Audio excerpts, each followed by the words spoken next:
Peace, this is your brother Khepra hollering at you one more again. Today we want to talk about the Ethiopian Book of the Dead, also known as the Bandit of Righteousness. And this is translated by Wizdom, the same person who translated the so-called Egyptian Book of the Dead. Okay? So we're going to get into that, but I'd also like to make a couple of corrections because yesterday when I talked about who were the Watchers as a follow-up to who was Enoch, I mentioned how God is called the Lord of Spirits throughout the book of Enoch, right? And it's mentioned quite a few times. Now that was correct. However, I did not give you the Ge'ez translation of the word. Instead, what I gave you was a hybrid of Hebrew and Aramaic. Okay, so More, Ruchath, that's not Ge'ez. That's Aramaic. Okay, or hybrid Aramaic Hebrew.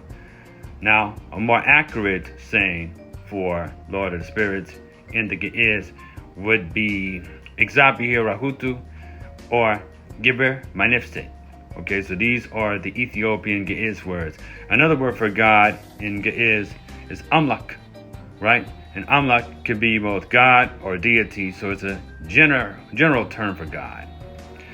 Now, the Ethiopian Book of the Dead, more accurately known as the Bandit of Righteousness, is a magical religious funerary text written in Ge'ez, the classical liturgical language of Ethiopia. So Ge'ez is to the Ethiopian church like Latin is to the Catholic Church.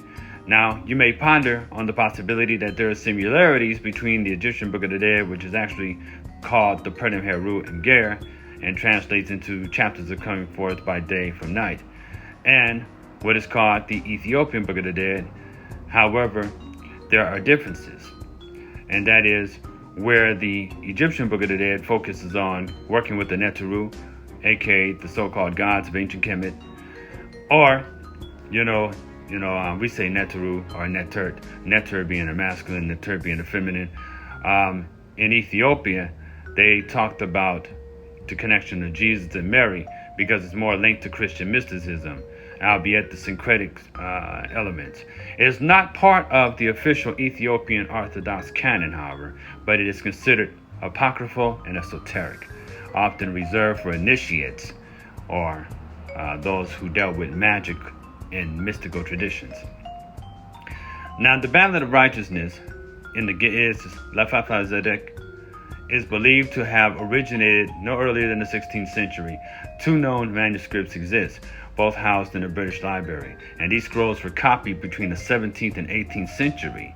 The text is lengthy and typically written on parchment or linen, then wrapped around the body of the deceased. Its purpose was to guide and protect the soul in the afterlife. Sound familiar? So it also functioned as a spiritual amulet.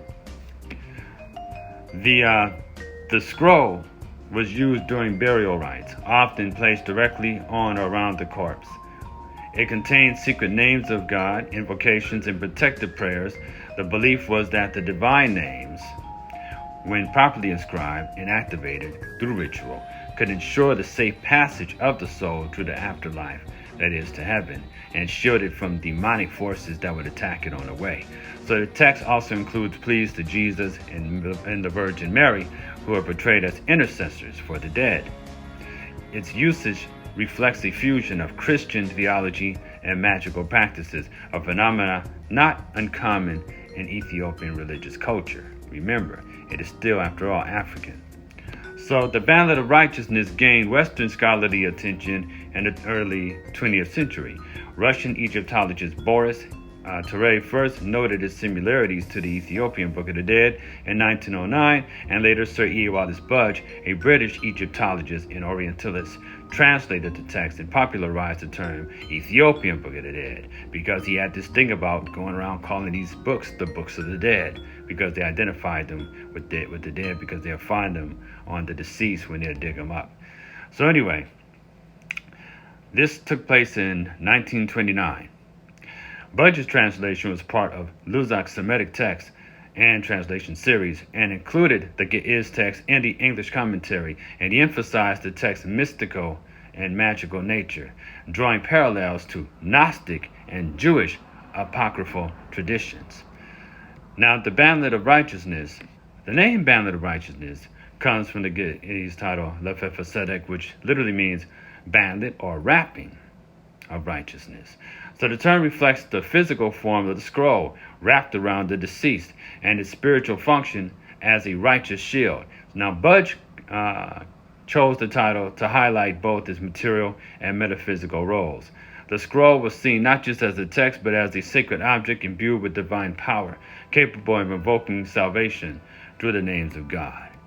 So you had several names that appeared in the Bandlet of Righteousness, each carrying a theological and mystical significance, common to Ge'ez's name for God to include Exabihir, which literally translates to mean Lord of the Nation, Amlak, which I mentioned earlier, Gebre, Exabihir, the servant of God, and Merhet, meaning mercy, often used as a divine attribute. Now, these names were believed to hold intrinsic power, and their correct invocation was central to the scroll's efficacy. Now, though the scroll was a Christian veneer, scholars have noted its unorthodox nature. It includes elements from Gnostic texts, Jewish apocrypha, and even Talmudic references, such as the Seal of Solomon used to bind demons. The Council of Ephesus condemned the use of amulets inscribed with divine names, placing these texts, like the Bandlet, in the category of Orientalist false, or forbidden scriptures. Among Ethiopians, however, it was considered part of the Timherta Habuat, meaning secret knowledge, and was only read by those initiated in the mystical traditions. Legacy and cultural significance. Today, the Bandlet of Righteousness remains a fascinating artifact of Ethiopian religious culture. It reflects the complex interplay between orthodoxy and mysticism, scriptural and magic. While not officially endorsed by the Ethiopian Orthodox Church, it continues to intrigue scholars and spiritual seekers alike. So Budge's translation, though it may be dated a little bit, is also criticized by its interpretive liberties, because he kind of like does his own thing when it comes to translations and so on. It remains a foundational resource for understanding this unique funerary text. So the Bandlet stands as a testimony to Ethiopia's rich spiritual heritage and its enduring reverence for the power of sacred words. Kind of reminds you of Kemet when he talked about the Heka or Hekao, right? Sacred words are very important in maintaining your spiritual power during the afterlife, so you can go past the guardians who may guard certain thresholds. According to a lot of your Kemetic traditions, you'll find this very similar in the Ethiopian Book of the Dead. We're going to get into it in more detail later, so this is kind of an intro.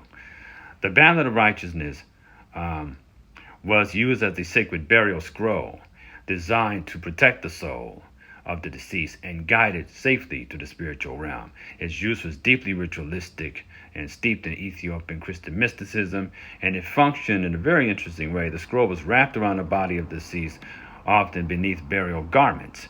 It acted as a spiritual shield, warding off demons and malevolent spirits that might try to intercept the soul, because just like in Kemet, the Ethiopians also believed that your spirit or your soul could be intercepted on its way into the realm of the immortals or the realm of the ancestors.